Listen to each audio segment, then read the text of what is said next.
রহমতের নবীজি খেজুরের বাগানের পাশ দিয়ে নবীজি হেঁটে যাচ্ছেন মদিনায়। একটা উট দৌড়ে আসছে। উট এসে আল্লাহর হাবিবের কদম মোবারকের সামনে পড়ে মাথা নিচু করে নবীজির কদমের মধ্যে মুখ লাগায় কাঁদতেছে। উটের জবান খুলে গেল। উট কাঁদে আর বলে, ইয়া রাসূলুল্লাহ, ইয়া হাবিবাল্লাহ, নবী গো, আপনার কদমে আমার আরজি। উট, কি জন্য তুমি কাঁদো? বলে, ইয়া রাসূলুল্লাহি, আমাকে শুধু মারে, আঘাত করে, কিন্তু খাদ্য দেয় না, কাজ বেশি বেশি করায়। এমন সময় পিছে পিছে ওই মদিনার সেই উটের মালিক দৌড়ায় আসছে। আল্লাহর নবী বললেন, ও উটের মালিক, তুমি কি উটের মালিক? বলে, হ্যাঁ ইয়া রাসূলুল্লাহ। তুমি কি তাকে খাবার কম দাও, কাজ বেশি করাও এবং মাঝে মধ্যে তারে পিঠাও?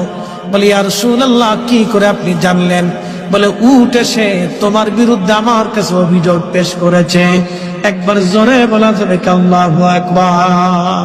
বিশ্ববিখ্যাত আল্লাহর একজন ওলি ছিলেন, তার নাম হযরত মালিক ইবনে দিনার আল ইরাকি আল বসরি রাহমাতুল্লাহ আলাইহি।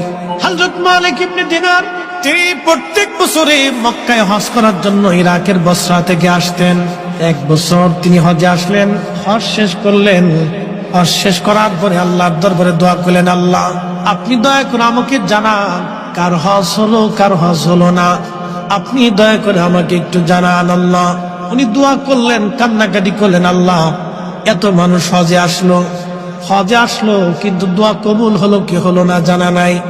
আল্লাহ রাব্বুল আলামিন রাত্রিবেলা হযরত মালিক ইবনে দিনারকে স্বপ্ন দেখাইলেন, মালিক রে, সবার হজ আমি আল্লাহ কবুল করেছি, সবার জীবনের গুনাহ আমি আল্লাহ মাফ করে দিয়েছি, কিন্তু একজন মানুষের দোয়া এবং একজন মানুষের হজ আমি আল্লাহ কবুল করি নাই, এবং একজন মানুষকে আমি আল্লাহ ক্ষমা করি নাই।